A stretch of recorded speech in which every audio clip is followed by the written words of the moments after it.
नमस्कार, मैं हूं सुनील बॉबी और आप इस समय देख रहे हैं अपना खास कार्यक्रम बिहार समाचार, जहां बातें करते हैं बिहार की, खबरें होती है बिहार की खबरों के साथ साथ देश दुनिया में क्या कुछ चल रहा है तमाम खबरों से आपको कराते हैं अपडेट। बिहार में शिक्षा रोजगार का क्या है हाल और गांव की सरकार को लेकर क्या कर रही है नीतीश सरकार, तमाम खबरों से हम आपको कराते हैं अपडेट।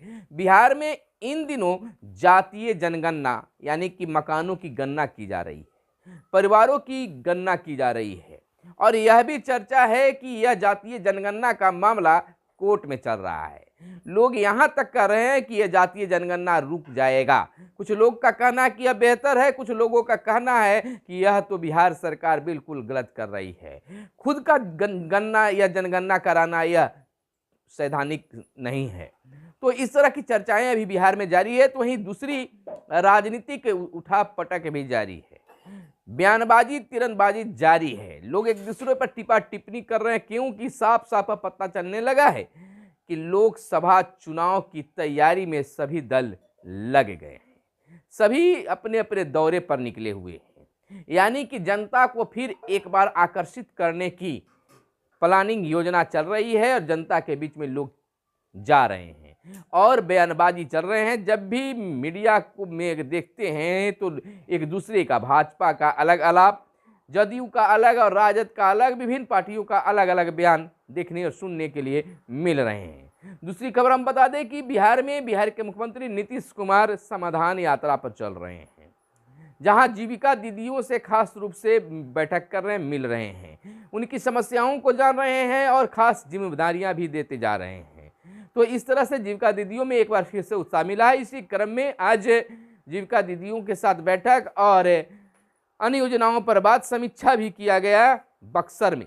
यानी बक्सर में आज बिहार के मुख्यमंत्री नीतीश कुमार रहे और संविधान यात्रा की बातें चली, संविधान यात्रा में रहे, यानी कि जनता की समस्याओं का समाधान करते फिर रहे हैं, जा रहे हैं लोग, जनता अपनी बात रख रहे हैं। इसी क्रम में आज फिर वार्ड सदस्यों ने अपनी बातों को मुख्यमंत्री के समक्ष रखने की कोशिश किया।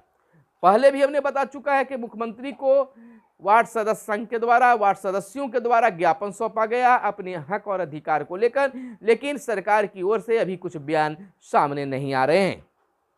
इधर बता दें आपको कि किसानों व पीड़ितों को सहकारिता विभाग से न्याय मिलेगा, मंत्री जी का कहना है। सहकारिता मंत्री डॉक्टर सुरेंद्र यादव ने कहा है कि किसानों व पीड़ितों को सहकारिता विभाग से न्याय मिलेगा और जो लाभ से वंचित हैं उन्हें हर तरह से मदद भी मिलेगा। इधर अगले माह तीसरे और चौथे चरण का विशेष भू सर्वेक्षण होगा शुरू। पहले और दूसरे चरण में 20 जिलों में चल रहा है सर्वे का कार्य और अगस्त तक पूरा करने का है खास लक्ष्य।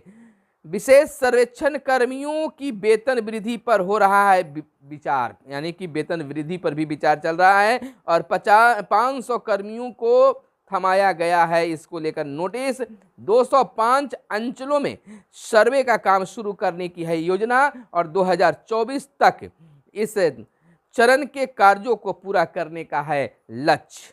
और इधर बता दें कि मार्च महीने तक सभी जिलों में होंगे ड्राइविंग ट्रेनिंग स्कूल और इन जिलों में हैं स्कूल। आपको बता दें कि नवादा, कटिहार, सारण, भागलपुर, नालंदा, दरभंगा, अरवल, जहानाबाद, बेगूसराय, कैमूर, गया, बांका, लखीसराय, पटना, पश्चिमी चंपारण, किशनगंज, वैशाली और पूर्वी चंपारण में फिलहाल स्कूल हैं।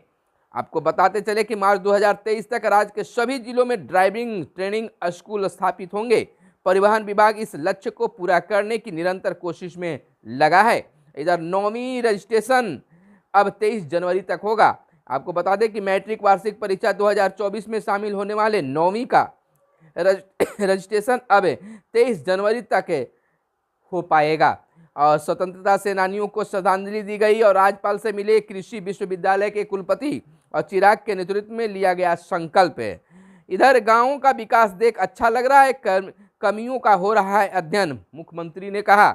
यानी कि बीते दिन की अगर बात कर लें तो अब आज तो बक्सर में मुख्यमंत्री थे और बीते दिन अरवल और जहानाबाद में थे और कई योजनाओं का, वहां पंचायत के कई योजनाओं का शिलान्यास भी किया और वाहवाही भी किया। इसी दौरान उन्होंने, मुख्यमंत्री नीतीश कुमार ने कहा कि हमारी यात्रा का उद्देश्य है सरकार द्वारा काम कराए गए उनसे कितनी प्रगति हुई है और कितना काम बाकी है उसे देखना। 7 निश्चय 1 और 7 निश्चय 2 के तहत सरकार द्वारा काफ़ी कार्य कराए गए हैं। गाँव का विकास देख मुझे अच्छा लग रहा है और लोगों की सुविधा और तरक्की के लिए और क्या किया जा सकता है, उसी का आकलन और अध्ययन करने के लिए हम लोग घूम रहे हैं। बिहार के मुख्यमंत्री नीतीश कुमार ने मंगलवार को समाधान यात्रा के क्रम में अरवल और जहानाबाद जिलों में विकास कार्यों को देखा, जीविका दीदियों से संवाद की, स्थानीय समस्याओं पर सबका फीडबैक भी लिया, साथ ही समीक्षा बैठक भी की। यानी कि गांव की सरकार क्या क्या काम की है, इसको लेकर बिहार के मुख्यमंत्री नीतीश कुमार गांव-गांव, गली-गली घूमकर देख रहे हैं, फीडबैक भी लोगों से ले रहे हैं। इधर हथकरघा क्लस्टर के 10 नए प्रस्तावों की मिली मंजूरी। पहली बार योजनात्मक तरीके से हो रही है पहल और बुनकरों को प्रत्यक्ष और अप्रत्यक्ष रोजगार भी देने की बातें हो रही है। इधर सरकार के खिलाफ शीर्ष कोर्ट में नई याचिका। जातीय जनगणना को लेकर बिहार सरकार द्वारा राज्य में जाति गणना कराने के फैसले के खिलाफ सुप्रीम कोर्ट में मंगलवार को एक नई याचिका दायर की गई। याचिका में दावा किया गया कि राज्य की कार्रवाई संविधान के मूल्य ढांचे का उल्लंघन है। हिंदू सेना के अध्यक्ष विष्णु गुप्ता द्वारा दायर याचिका में आरोप लगाया गया कि अधिसूचना भेदभावपूर्ण और असंवैधानिक थी। इसी तरह की अन्य याचिकाएं 20 जनवरी को चीफ जस्टिस DY चंद्रचूड़ और जस्टिस PS नरसिम्हा की पीठ के समक्ष सुनवाई के लिए आने की संभावना भी है। यानी 20 तारीख की इस पर फैसला भी आने की बातें चल रही है। और परेड की झांकी शामिल नहीं करना बिहार का अपमान है, बोली लेसी सी। आयुष प्रकरण में चिकित्सक निर्दोष और राज्य में कोरोना वायरस के एक भी मरीज सक्रिय नहीं, राहत की सांस है।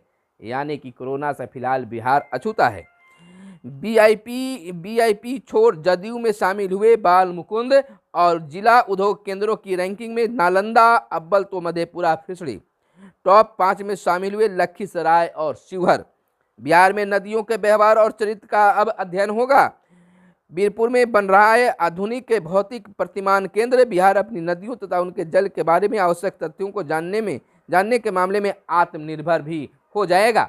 इधर सीमा पर विस्फोटक और मादक पदार्थों को रोकेंगे रोमियो और कांची। शराब धंधेबाजों ने सिपाही को नदी में डुबोकर मार डाला, दुस्साहस ऐसी हुई है।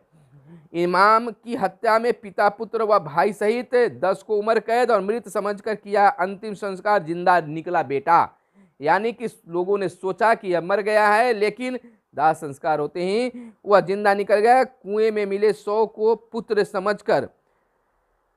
समझकर 2 साल पहले लोगों ने किया था अंतिम संस्कार। यानी कि बताते चलिए गंभीर मामला है। पिपरा और जीवधारा के बीच फरवरी में चलेगी ट्रेन। और इधर बताते चले आपको कि महागठबंधन में अनर्गल बयानों पर लगेगा अब अंकुश। नीतीश, तेजस्वी और दीपंकर ने कहा व्यक्ति विशेष के बयानों से गठबंधन पर असर नहीं है। इधर मुख्यमंत्री नीतीश कुमार ने कहा कि धार्मिक मामलों में हस्तक्षेप कभी नहीं करना चाहिए। वहीं तेजस्वी यादव ने कहा कि बिहार की जनता लालू जी और नीतीश जी के साथ है, लोग बयानबाजी करते रहें। बयानबाजी रोकने का समन्वय समिति बने, यह दीपंकर भट्टाचार्य महासचिव भाकपा माले का कहना है कि अनर्गल बयानबाजी न हो, इसके लिए एक समिति बनना चाहिए, समन्वय समिति बनना चाहिए। और इधर बात ठंड की कर लें तो सूबे के 18 जिलों में न्यूनतम तापमान गिरा। सर्दी का सितम फिलहाल बिहार में जारी है। कई जिलों में धूप तो निकल रहे हैं, लेकिन सुबह शाम अभी भी ठंड काफ़ी है। भारत का 3 जंग लड़कर सिर्फ गरीबी मिली, शहबाज तारीफ का बयान है। और जिम्मेदारी है भाजपा अध्यक्ष नड्डा का कार्यकाल जून 2024 तक बढ़ा दिया गया है। राष्ट्रीय कार्यकारिणी यानी कि लोकसभा चुनाव इनके ही देखरेख में होगा। भाजपा की राष्ट्रीय कार्यकारिणी की बैठक में लगी प्रस्ताव पर मुहर। अमित शाह बोले भाजपा को 2024 में पहले से बड़ा जनादेश हासिल होगा। इधर नेपाल के PM प्रचंड ने मंत्रिमंडल का विस्तार किया और अवसर है सिविल कोर्ट में एक बड़ी बहाली निकलकर सामने है कि सिविल कोर्ट में 7,662 पदों पर भर्ती होगी। 3,325 क्लर्क पद के और 1,562 आंसू लिपिक बहाल होंगे और 11 फरवरी को परीक्षा होने की भी संभावना जताई गई है। इधर दाऊद इब्राहिम पाकिस्तान का दामाद बना, खुलासा हुआ है। और बिहारी श्रमिकों को दिलचस्पी परंपरागत काम में है, यह जड़ता की बात है, बिल्कुल होनी चाहिए। परंपरागत कार्यों में अपनी रुचि होनी चाहिए। हम बिहार के लोग हैं तो बिहार के लोगों को अपनी परंपरा को छोड़नी नहीं चाहिए।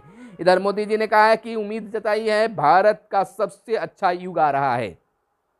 भाजपा के राष्ट्रीय कार्यकारिणी की बैठक में बोले हर तबके तक पहुंचे नेता और कार्यकर्ता। शाह ने नड्डा की भूमिका को भी सराहा कि इनका भूमिका अब तक काफी बेहतर रहा है। भारत के प्रति दुनिया का नजरिया बदला, जयशंकर ने कहा।